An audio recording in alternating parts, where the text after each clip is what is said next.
Okay, there we go. Yes, this is very nice. Okay, so what I did was I removed it all and reinstalled it, and it did perfectly. So user. Okay, they're all going to be lowercase, so they all match perfectly. Okay, all of them are user lowercase. Would you like to create a password reset file now? No, we don't want that. All right, so now we're already logged in. We should be able to create a new case. And this case is going to be called Lab8 works perfectly. Just Lab8, just Lab8. Now, there was an issue with this. See the case folder right here? I'm pretty sure it has to exist. And we're going to say Lab8. No, the reason is, in the past, if you watch one of the older videos, to put a folder, like say you just put the word Bob as your name, it's not a valid folder, and it was installed, you just couldn't use it. It's like, why won't my case ever work? So add a file, add a directory, and it should create it. Because, yeah, we had that issue before. I don't know if they fixed it in this version. Because, like, I would just name it like test. Well, there is no test directory, and it wouldn't create it, yet it would go through the whole install, and your case wouldn't open. You're like, why won't my case? That's what it was. So here's the problem we had when we did a centralized database. Students would create their own case, and they wouldn't delete them. And then we couldn't delete them because directories didn't use it. It just caused all kinds of hassle. Okay. And, uh-oh, add a database. Oh, gosh. Don't mess up on me now.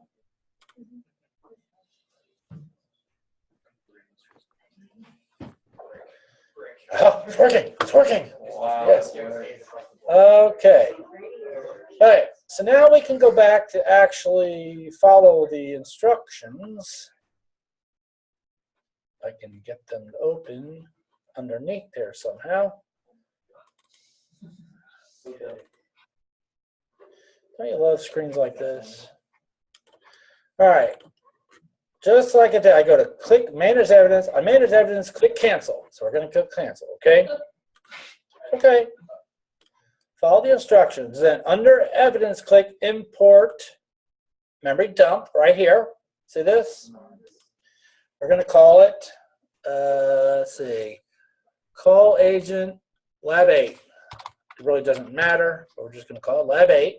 The dump file is the files you're going to download. I already put them in my directory there on the assignment, and they're also in the thing there.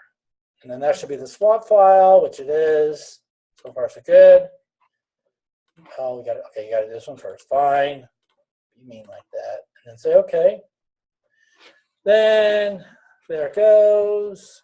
So what it's doing now, the memory dump is I think only 257 megs, but the swap file is like 1.7 gigs. I don't think you technically need the swap file, but you're going to get both. So let this stuff process it. Do they download it the same thing? What now? Do they download it the same thing? No, there's two different links. If you look at the links here, they're actually right here. Here's the memory file. Here's the swap file. I put both of them into D2L for you. So you can just get it from there, get it from here. I literally copied this link and put it into D2L. So, the same exact link. It's going to take a while to process it. Oh, that's good. Now, this should go away. Under volatile, see, when you used FTK before, we had evidence under here. Now we have it under volatile. See how there's no evidence in there under overview? If we go into volatile, now you'll see a bunch of stuff. You'll see the processes that we're running on this machine. Okay? If you go to DLLs, you'll see the DLLs that we're currently running on this machine. You can go to the sockets area. Let me explain what a socket is. You know what an IP address is. You know what a port is. Well, when you combine an IP address with a port, it's considered a socket. Okay, that's all it is. IP and port combined. So let's cruise on down here to something meaningful. So this local IP connected to this external IP on port 80. Okay, that's considered a socket. Okay, and you can actually open this up, and again, you probably see the same view here. You can see what drivers were installed on the machine. You can see what files were open. A handle is a file that's currently open and in use. Give it a minute, maybe. Yeah, it's got to load a lot of them. There they are. So you see all the different drivers that are loaded. What's nice about this is if there was a piece of malware or a program running, you can actually go into processes and see it. Like we can literally click right here on the process list. Ooh, I got code meter running. What is that? Over down here we got spooler running. What's spooler SV? Anybody? Print spooler. It's a printing service. So you can actually see what was actually running. Now, code meter's running. Code meter is not the bad guy here. So many people submit that. It's not. Code meter is part of FTK. It's the thing that manages licensing. Normally with FTK, you actually use an actual dongle and you need the code meter service. With us, you're using the networking service. You know, where you put in, everybody should know where to get our keys from now and everything. We're using a network service, so we still have to have the code meter service. I think it's stupid, but it's still there. So that's not the bad guy, okay? So you can look at all this stuff, okay? It's not hard. Now let's look at a few more questions while we got this stuff up and running. Well, let me finish. This is what I did to do it. What I did was I started a new case. I added remote data. In this case, I put in the IP address of the machine I was going to connect to. If someone can come up with a better way to do this, the students could do it, would be awesome. But again, I would have to provide you, maybe I could do it like we did the CE. It's just caused so many issues when students were doing it. Then what this actually does was you have to have an administrator account. It pushes a remote agent of FTK onto the machine. It allows you to just capture all the data and it just saves it to a file. That's all I did. Like I said, require the RAM. Then immediately afterwards, you want to unmount it. That way, the next student. It literally takes two minutes to disconnect. The problem was when everybody was waiting until the last minute, then they couldn't do it. Maybe I'll see about making one and then providing it next time. But all I did was I did those steps for you. That's all I did. Okay. In the real world, you would have to do this yourself. It's not hard to do at all, but you have to have an account with administrator access to use this tool. Okay. The quiz questions are here. Name 3 suspect programs. Code meter is not one of them. Okay. What's the properly formatted IPv4? Okay. What does properly formatted IPv4 local address mean? There you go. 192.168.2.1 or whatever, something like that. No, it's just the IP. It's not the network mask or anything. Okay. Proper IP address remote app. And how you're going to get that stuff is you're going to look in here at your sockets and you say, ooh, look, there was a local address and a remote address and a port. Okay. I don't think I ever showed these in the videos before. Okay. I mean, everybody see how to get that? It's under sockets. It's not hard to figure out. What type of attack is the main process performing against the remote address? Figure that one out. I mean, look at this stuff. Okay, you should know what a few of these are right now. Okay, you should have a clue what a ping sweep is, or denial of service, or a virus. Just look at it. You can actually look. What you can do is you can look at this stuff here and try to figure out what they were doing. They tell you what they're doing. Okay. Okay, and if you go on down to, yeah, I think, hold on, there's more you can get out of here. Let's pick one of them. Doesn't it show me below? Come on, show me something. There's some way.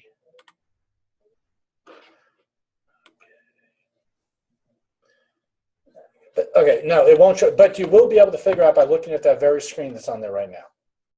Okay, if you analyze that exact screen, you can figure it out. Maybe in this area. Okay, I'm just giving you a hint. Okay, so you can figure out what the remote port, what was the remote port? Okay, wow, that was hard.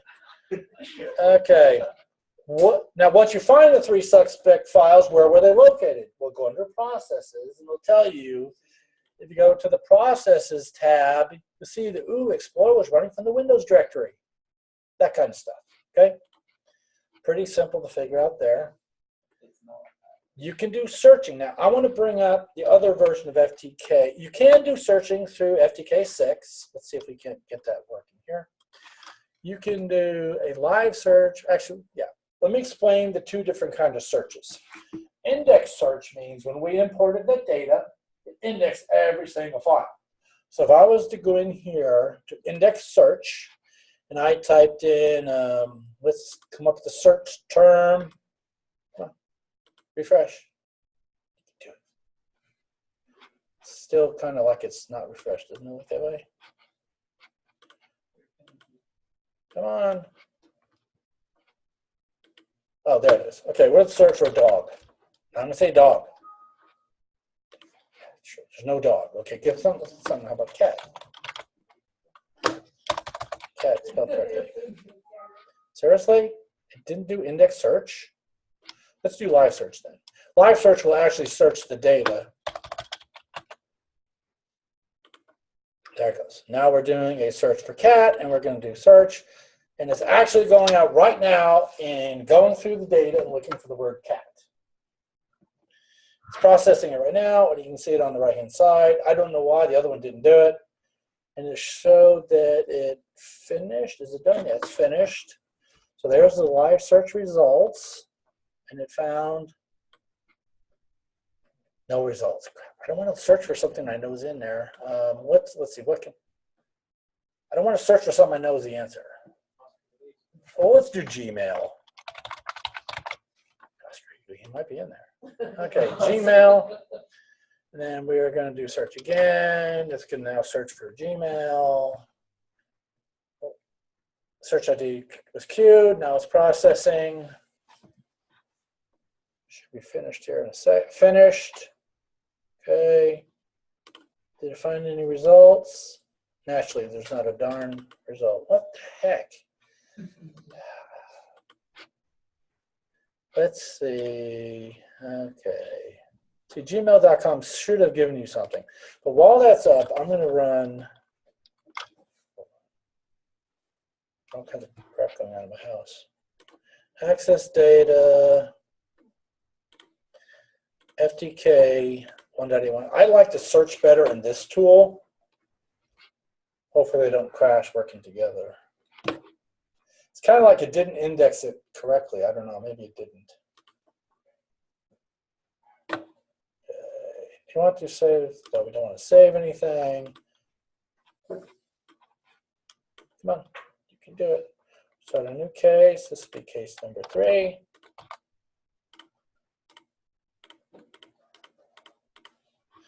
Add some evidence, and we're just going to do, we can't do low.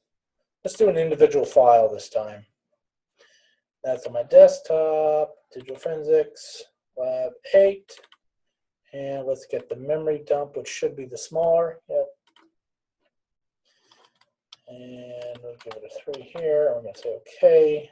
And next. So what this is doing, now it should index it, which it's doing.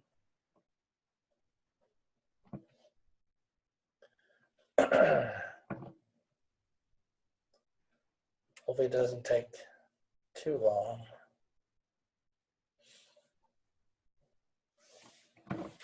Okay, it's done. So now if I go to search, and I'm going to search for Gmail again. Aha, I found Gmail this time. See Gmail right there? So now I can do add. If I click on that, it should appear. Okay, view cumulative results of all files. It showed me 37 hits of Gmail. They're all in my memory dump. And import contacts from Gmail.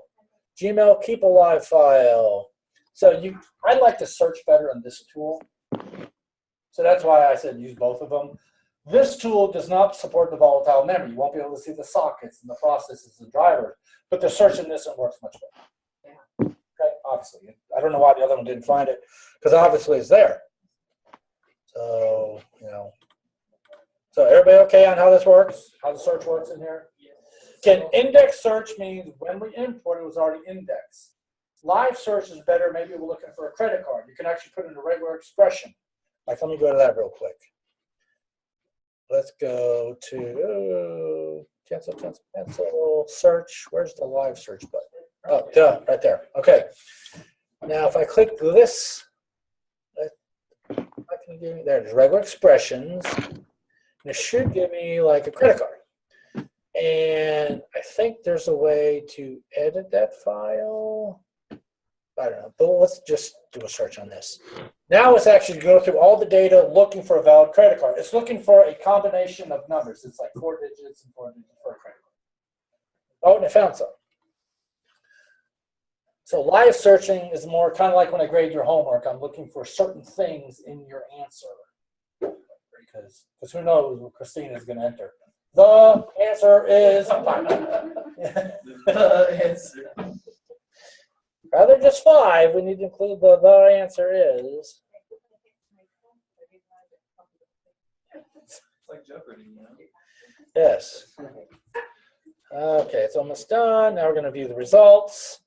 Now in here, it'll show me, based on credit cards, it found IP address. Well, it's kind of in the same format of a credit card. But not exactly, but that's where you'd have to edit the regular expression, and there's a way to do it. I just don't know why I can't. Oh, there it is, edit.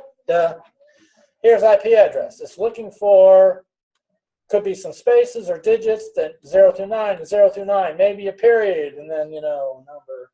So that's how, that's the stuff I have to write to grade your homework. And sometimes it's a little confusing. You guys get to do a little bit of this in Lab 12. So if we were actually doing that and we didn't want anything for credit card, we would hash out everything. Yes, yes you would. Okay, but you don't have to worry about credit cards in this one. You're looking for Gmail and stuff like that. So you should be able to do a search and find, you know, what my Gmail address is and something about an animal. Oh, and what type of file might contain the word Photoshop. You can obviously search for that. And then we're going to get down to the fun stuff. Where is the unattainable unknown? What is the only limit? Where is the infinite possible? So we'll find it. So does anyone have a clue on what those are? Oh, you'll find it. No.